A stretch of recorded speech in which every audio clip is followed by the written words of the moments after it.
tvrdé, sekajú, fú. Mne to bolo až také divné, vieš, lebo aj my sme dneska napríklad robili kombinácie, ale nezavraním tam low kick na zadnú celej sily. A tam vlastne nezavreš asi za debila. Normálne tak som mal pocit, že tam oni ťa chcú rozkopať, ale nie, že chcú, ale tak je to tak, že... Že nerobia to z toho, že ti chcú ublížiť, ale proste, že tak. Mal som tam fakt strašne tvrdý sparring, že ja som si po 10 sekundách iba spájam, že mi letel high kick na hlavu preklopený, padla mi trochu ruka a odtedy si nič nepamätám. A za mnou potom prišli chalani, s ktorými som sparoval, sa mne točili.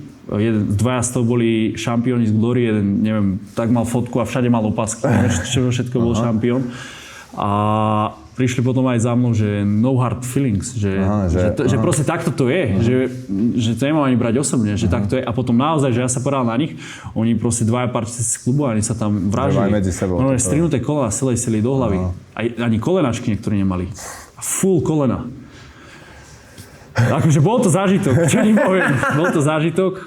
Ládo Moravčík mi dával asi zo 3 večery flektorov, kupoval a motivoval. Sa mi ľúbil aj za mnou. To bolo strašne. A sranda, že oni, akože že telo si na to zvykne, nie? Že oni tak asi, že nie sú že zranení non-stop, alebo že nejakým spôsobom si na to... Ale si neviem predstaviť, že akože neviem, aká je životnosť tých zápasníkov, dobre, lebo jednou vidíš, že šampión, ale možno 20 ďalších ostal vyhorený, zranený, vieš. Neviem, či to z takto hľadiska povedal, ale si neviem predstaviť, ako každý, že ja som bol extrémne rozbitý z toho týždňa. A ešte tam boli aj také veci, že som sa aj nevyspal, vieš, lebo ješ tam cesta tam, potom cesta naspäť, ďalší deň sme išli na Rigu s chalanmi, vieš, že také, a úplne som bol zabitý z toho týždňa, to som aj pretrénovaný. Ale zaujímavá skúsenosť, akože dalo mi to niečo. A ešte by si tam mal? Išiel by som tam ešte. Ale s iným mindsetom, viac taký zlý by som tam prišiel. A možno to aj nie je úplne zle, že pred zápasom, že už keď vieš, že máš tú prípravu a že len išiel by som tam tak neskôr, že by som tam napríklad, že 2 týždne do zápasu, lebo hrozí tam to zranenie. Že skôr, hej, v tej príprave. Áno, vieš, že náhodou, že keď budeš presne, že taký, že dokopaný, že sa trošku zaujíš, lebo asi budeš, keď tam pôjdeš, asi budeš. Ale aj tí hobici napríklad, vieš, že kokos, že sekali sa. Vieš, že Čavo prišiel nejaký, ja neviem, mytečka alebo z banky, dal dole tú košielku, dal si športový úbor, na chvíľu bol vrah, na hodinu a potom zase pohodička. No a to som ti aj dneska hovoril, že ja som mal pocit, že oni sa majú radi navzájom, nie je to ešte aj druhých. Vieš, keď prídeš niekde do jedného gymu, že toto mi inak aj tak nesadlo, že som bol trošku s takým rešpektom tam moc. Že bolo to také uvoľnené, hej? No, taký som bol trošku z nich aj nervózny, taký škaredo pozerali. Riadne takú tú atmosféru, vieš, správali na teba riadnu. No minulý rok som bol v Poľsku a tam sa to tiež cítil a tam sa úplne prepovrali, tak poďte všetci do radu, že kto chcete, že... A oni medzi sebou, akože celkovo v tom gyme bola taká atmosféra, že neboli, nesrandovali. No jasne, vieš, že tu prídeš na tréning a ak ste tí moji kolegovia najprv srandy, jasne tréning vážny od Makasa, že tam oni boli úplne ticho aj pre tréningu, iba tak zazerali aj na seba, vieš, že taká zlá aura tam bola. Sranda, a trochu ma to polečil, fú, že...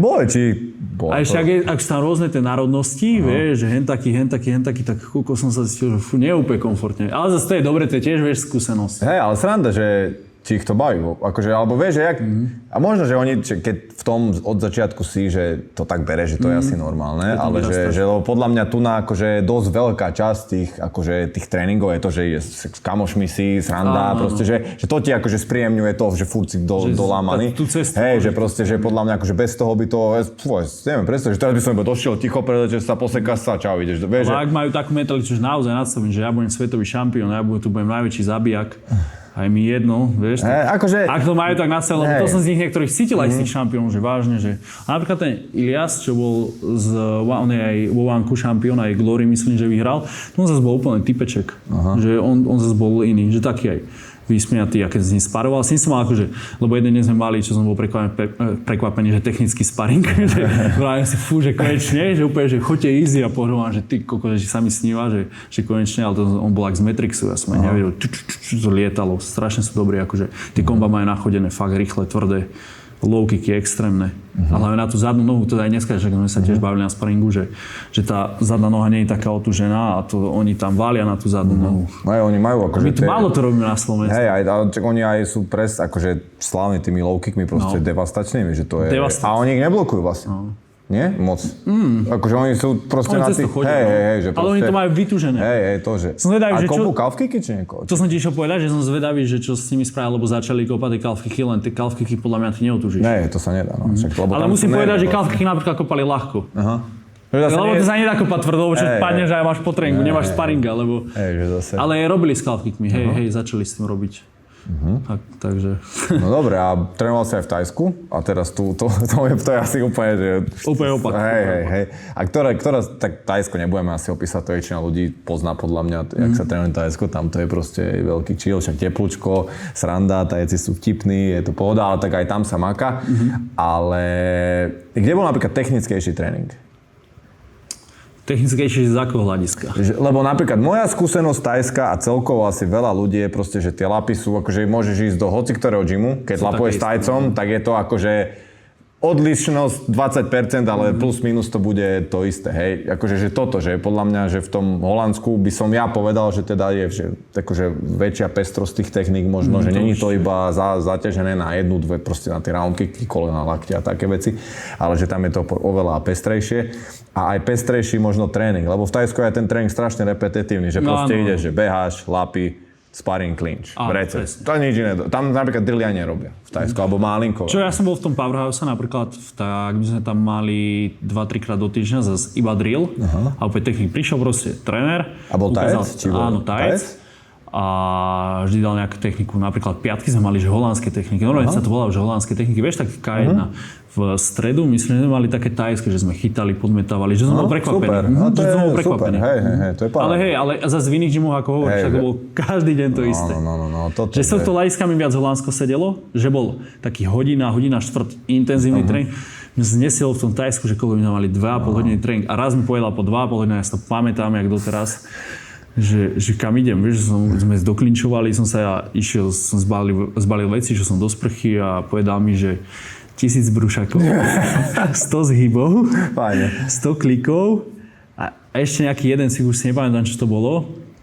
Ale ja som sa len tomu akože zasmial, že si akože sám robím. My sme boli úplne, že ja som nevedel, vieš, aj po tých klinčoch, ja som nevedel ani ruky dvihnúť hore po 2,5 hodinách. A ja sa iba tak zaspial a on kameň na tvár, že to myslí vážne. A ja som to ďalšiu hodinu dorábal. Fakt som to urobil. A toto napríklad v tom Thajsku, že presne strašne dlhé sú tréningy, ale tak tam sa aj veľa zajebávaš. Akože hej, že není to, že 2,5 hodiny ideš presne v takom tempe, ak ideš v tom Holandsku, to by si nedal. To sa nedá. Lebo to po hodine už tá výkonnosť proste ideš dole.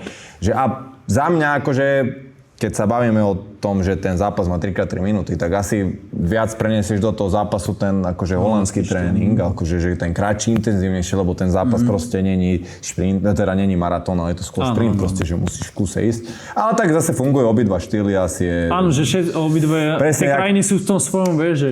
A presne, ak povedal, že tie keď to vyrastáš, vieš, asi na to zvyknutý, ako malý Tajec, to robíš od mala, ty si na to zvykneš. A tam zase aj trošku inak sa zápas, tam je to pomalšie, ale zase to tempo, to je ďalšia vec. Ale pýtal sa, ešte bola sranda, po prvom týždni ja som bol zabitý. Vieš, ráno, večer, ja som dvojfázovo, som mal 10. tréning ten týždeň, po 2,5 hodinách ja som bol úplne mŕtvy.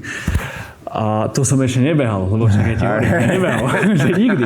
A oni, tí chalani, si zober, že my mali niekedy 2,5 hodinový tréning a že tréning, oni išli aj pred, aj po ešte behať. Ja na konci týždňa ja som tam doplazil, pýtam sa, že chalani, že vy nie ste pretrénovali tých Tajcov. A oni, že what do you mean? Že oni aj nechápu, že oni sa na tým aj nezamýšľajú.